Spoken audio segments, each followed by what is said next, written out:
This is the second game played against the same opponent. In the first game published yesterday, there was a long, drawn-out rook-end game, which eventually became a pawn-end game that my opponent lost.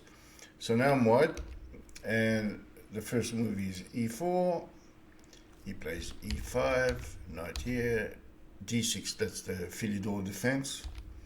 d4, the variation that I normally play. Takes, bishop here. Now, in a previous video, I played knight c3 here, but in that video I made the comment that my normal move is c4.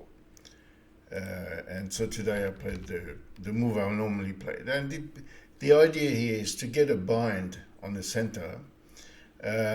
If challenged, that knight can drop here. And the idea is to stay on your first four ranks here and build a shell, a restrictive shell. So the idea is to restrict the opponent rather than do anything forward. Knight here, knight out, knight f6, bishop here. It's all meeting threads of him getting in on g4, so I play bishop e2 so I can later play this bishop here without being attacked here. Bishop here, bishop goes out, h6, castle. Now it's the beginning of him trying to find some counterplay. I don't want to play queen d2 because he might get in here and swap my bishop on white square, although I don't mind. But I made a move which some people would consider as weakening, except that I can't see how he could exploit it at the moment. So, play the b3, and then perhaps the rook will go here, and we wait until he's given his address. Knight e5, still in keeping with the restriction. So now, after h3, I'm threatening f4. Of course, you wouldn't want to play f4 straight away. He gets in here, and it just gets messy. There's no point in allowing the opponent to have some play on the king side. He does that, which I planned already. Now rook here is threatening to expand on b5, and we just kick the knight first, and then we stop him from doing that. And this is why this knight is important, because it's keeping an eye on that square. Knight b4. Now what's going to happen here is the knight having left the control of d5 square, we now have a move which unbalances his position and exposes the uncastled king quite dramatically.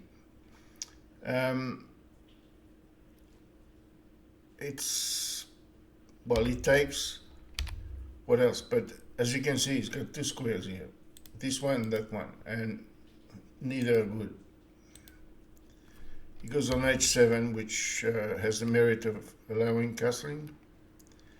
But now his position is starting to get really difficult. So I take here, pawn takes, which enables me to put my knight forward, threatening to, especially this square, but there's attack on the bishop. And in the game he played a blunder, which is a5. That's the end of the game. He could have played castle and just hope for the best. So you end up, castling. You castle, then the bishop gets in here, and then the queen has to end up on e8. It's just a very uncomfortable position. So after a5, just bishop b6, queen here, there's a forced sequence that puts him in a very, very bad position. Knight takes, check, king here, and he's like a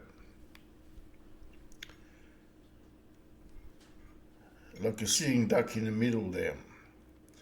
So here I spent quite a lot of time looking at variation. My initial inclination was to sacrifice the rook on f7, but then I started to calculate and waste a lot of time over it, check, and then what? It's very, very difficult to find a continuation here. But that move just makes sense. He would defend this way, and these moves are tremendously hard to find. A move like h4, which completely ties him up. He can't move the queen because of the rook. The rook would get lost if you move the queen here or there. He can't move the queen here, can't move here, can't move here. The knight doesn't have a lot of scope. It's just very, very difficult, and there are threats galore here. But it's more like a slow death for him. So after h4, he would have to play a move like g6. There's not much else you can do. The g6 gives room for your king at least, and bishop drops back here, and if bishop takes, then you got queen here.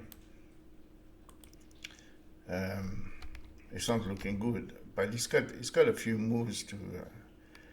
Here you would have to see the move bishop takes. He cannot take with the queen because of rook takes f8.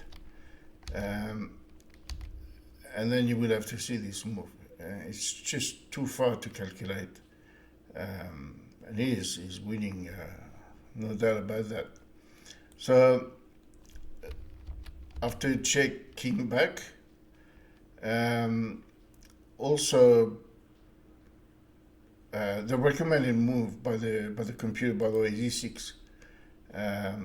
And I calculated this move, but I missed the whole point, which is after you take c5, and now the bishop is getting in this way. And when the bishop gets this way, then you're going to have also the rook coming that way. And it's just completely dead for him. He probably has to give the queen. In fact, the computer says that it's mate in 12 in this position. We're not going to bother about it. But anyway, in the game, after king e8, I played bishop h5, which makes sense. Direct attack. He defends with the knight, and then I just play h4. So basically, I had the essentials of the position, but in the wrong order. He goes here, and here, after h4, queen c6, I decided to take here first, because there's a nice little line which leads to this move, and that's a false mate. After h4, on queen c6, of course, there's the line where you take here. We can have a look. It's just completely lost. I mean, it doesn't matter. Everything is lost in this game. Rook to b8, king e7, and you could pick up the other rook, but you wouldn't do that. You would probably exchange here. So let's say queen d6 check takes. What else?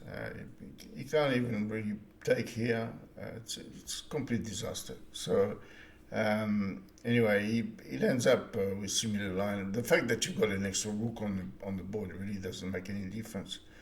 So yeah, c5, and in the game he actually played this, bishop e6, and checkmate here.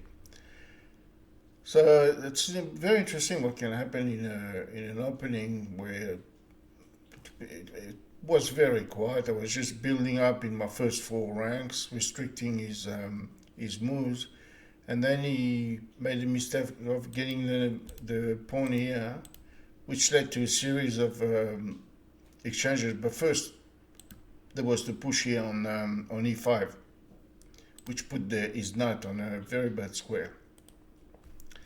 So the Philidor defense unfortunately does not succeed again.